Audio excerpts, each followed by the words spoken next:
lads. Packing for Florida. I know I just moved the iMac. I'm definitely not taking the iMac with me on Florida. I'm bringing the MacBook to Florida. 2 MacBooks. Always gotta have a backup, right? Kind of like they have two sets of nuts right now. 2 sets. I mean 2 of them, not 2 sets, right? Cameras. How to check a used camera. Oh my God. Homie's had his hands on a lot of used cameras. Fixing them, looking at them, diagnosing them, checking them. So I am uniquely qualified on this particular video. This is a viewer request. Doesn't matter if it's a DSLR or mirrorless, really. One of the first things I do, and it's not including the vertical grip, is I actually check the corners of the camera. Look for dents, obvious signs of abuse, first thing you check. Reflex obviously doesn't account on this mirrorless camera. I actually take the lens off and pop a flashlight in and take a look at the reflex mirror to see if there are any fuzz balls inside the light box around the reflex mirror. Also, actually take the lens off and point it up at a bright light. Doesn't have to be too bright. And look for dust. You can tell by its proximity whether it's actually underneath the viewfinder or whether it's just underneath the focusing screen. Tells you how much someone's mistreated it. A really important thing that nobody actually ever thinks to check for is a lot of people stick big old heavy lenses on a camera and let it flop around their waist, and people don't check for this. Is look for it's really important too. Is check for a warped bayonet mount. You can actually look and see where it actually rises, or if it sits flush on one side or the other. Also, if you have a screwdriver, make sure that all the screws are flush. They should all be, they're not Loctited in, by the way. They absolutely are not Loctited in on any camera, where I'm taking a lot of lens mounts off of cameras. So look for a warped bayonet mount. There's 2 reasons for a warped bayonet mount. The most obvious one is someone dangling a big heavy lens off the camera. And if it's warped like that, you think, well, something's wrong with my lens because this side of the image is slightly out of focus, when actually the lens is sitting cockeyed on the camera. The camera is basically destroyed. Because depending on the camera, and it's usually the case, it's not sitting on carbon fiber, but it's sitting on magnesium. It could be sitting on carbon fiber. That means the camera is destroyed. There's no way to fix that. A new lens mount isn't going to fix it. Sometimes only the lens mount itself is warped, but it's usually not the case. The other reason is that someone will actually pass through a doorway, and the lens will smack the doorway, and it'll actually torque the lens mount out. So, get your leveling eyeball out, and you can actually see. Digital calipers don't have to be used. You can actually see it with your eyeball. So check for warped lens mounts on your camera, the bayonet mount on your camera. Look for corrosion on the hot shoe. Really good indication someone's been taking it to Niagara Falls or having happy-go-lucky time. You'll always spot it too. Is that these chromium-plated contacts. Some of them are actually nickel-plated. I think they're all chromium-plated now in the past few years. They'll actually have corrosion on them, and that is a big no-no, meaning you got corrosion on your hot shoe contacts. That means that the camera is just about sure to be corroded on the inside someplace. Another really important thing is stick your ear up to all the dials and your on-off switch and listen for grit. This is something that the old dude that owned Beach Photo and Video, rest his soul, he was murdered in his own bed. Poor guy. Somebody broke into his house and murdered the dude. No, it wasn't me. Listen for grit in any and all your dials. Means that some knuckle puss, some knuckle-dragging mental midget has had your camera at the beach and been having fun with the camera. Click at the beach, taking pictures of naked chicks.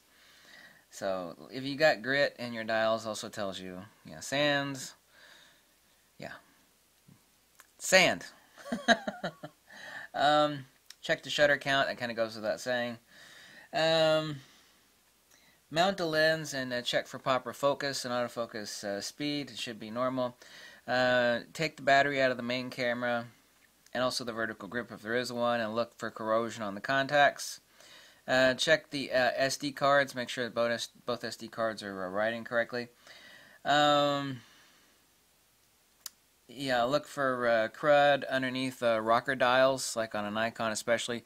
There's a rocker dial on the back and also your buttons. If you see a bunch of crud there, it means someone has basically abused the camera and not taken care of it very well. Also, look at your sensor. Do a mirror lockup. You don't have to do a mirror lockup on a mirrorless camera, but same difference.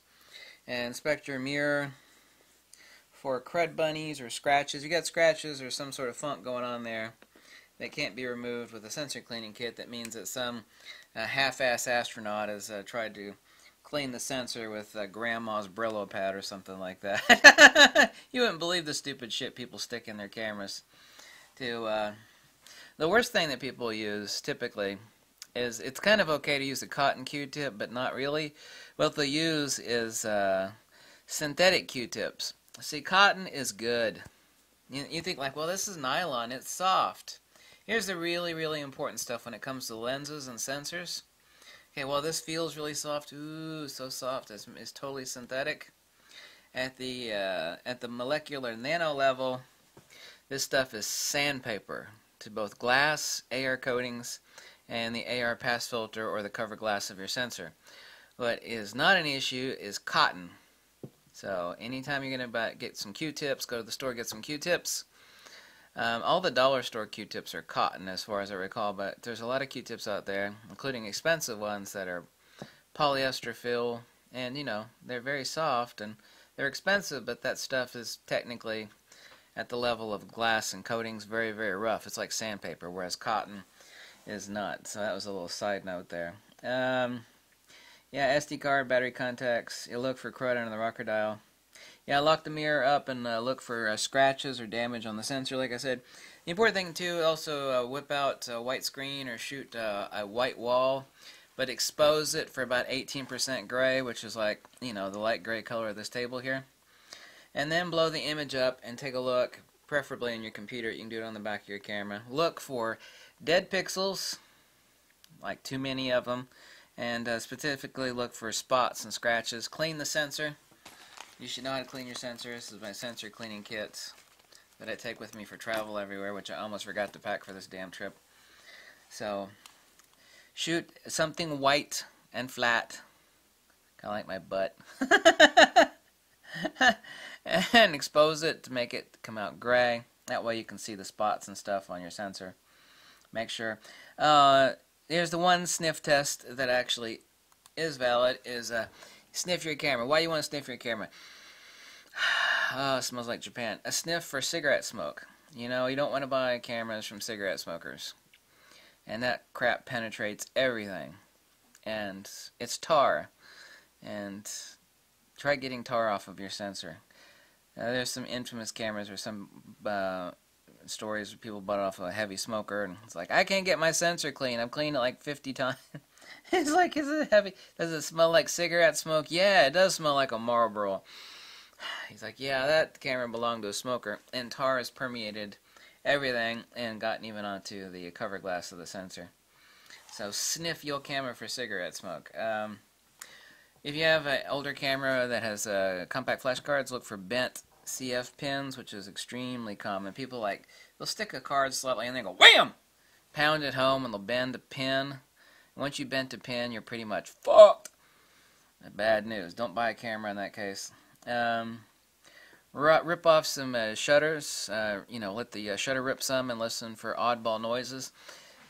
I've showed you before, shutter blades are Teflon coated Kevlar, and they are insanely thin. They're thinner than a sheet of paper. And what happens is when someone uses a camera, the shutter blades, they rub up against each other. It's kind of like if you had like a fat chick and her thighs are touching, and you like threw some sand between her thighs. She's gonna get irritated. And it causes that's a good analogy, isn't it? Causes premature failure of the shutter mechanism because grit and crud from some asshat that doesn't take care of his camera gets between those shutter blades that are moving up against each other, and this is why shutter blades fail early, or they don't. And people that keep their cameras really clean, this is why it's like, damn, that shutter's like on 600,000 clicks, it's still rocking, it's already twice pat. Yeah, that's the reason why. So, important thing too, in a short retrospect on this video, so listen for grit in your dials. I never buy a camera that has gritty dials. Gritty, gritty, gritty. Gritty dials means abuse. It means someone's had it at the beach. Well, good for them. They should have kept that damn camera and tried to peddle it to me or someone else. Look for crud in your light box. Look for crud balls in the viewfinder, whether it's right underneath the viewfinder glass or whether it's underneath the focusing screen. Shutter count. Yeah, check your corners. And very important, nobody ever mentions it. The very, very important is check the bayonet mount. Make sure it is flat and level and not warped and torqued, or if it's partially unscrewed on one side. And screw them in, too. You're not going to hurt the camera. Just take the lens off and take a screwdriver, a sharp one that fits it, and see, you don't have to sit there and just make sure that nothing is loose. And if it doesn't tighten down, that means it's stripped. And if it is stripped, you're screwed. Get rid of the camera, or don't accept it, or return it. So it only takes you about 10 minutes to do all these tests when you buy a camera. Make sure you get it from like eBay or a camera store you got a return period from. Before you start oogling over your new toy and whatever, check all this crap out. Because I can guarantee you one thing: when the camera store bought that damn camera, they're like, yeah, okay, yeah, okay, what's the shutter count? Yeah, okay. And they put it on the shelf. They didn't check it. Guarantee you they didn't. 99 times out of 100 they did not check it. So all that stuff is slightly important. So there's what you do on inspecting a used camera. Either as you're about to buy it or after you bought it from somebody that you have a return period or a protection plan, blah, blah, blah. eBay, camera store, yada, yada, yada. You feel me? You feel me? Instead of sniffing, once you're done sniffing the camera, go outside, take pictures, and start sniffing the flowers. Ooh, these actually smell nice. Someone told me these are not buttercups or daffodils, right? Well, never claimed to know flowers. I'm gonna stick one behind my ear like a hippie. Right, there we go. Yay! Make sure this shows up, and someone needs to take a screenshot of this shit. Go, look! Peace, bitches! Peace! What was that Elton John's? No, not Elton John. The guy that died that was shot. What's his name? And the world could live as one. Imagine there's no war. Peace, bitches. Yeah. Thank you so much for watching. If you like this video and drop a buck or two. Tell me jump off a cliff. Whatever makes you absolutely happy. Whatever tickles your pickle. Whatever makes you happy. Whatever floats your boat.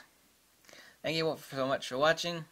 Let me see. I just got done eating some cashew butter before this video, and it's like stuck to the roof of my cashew butter. It's hard to talk. Mental note: don't eat cashew butter before making a video. Thank you so much for watching. Catch you later. Goodbye. Hasta luego. До свидания. Увидимся. Aloha. Auf Wiedersehen. Frau und Mädchen, auf Wiedersehen.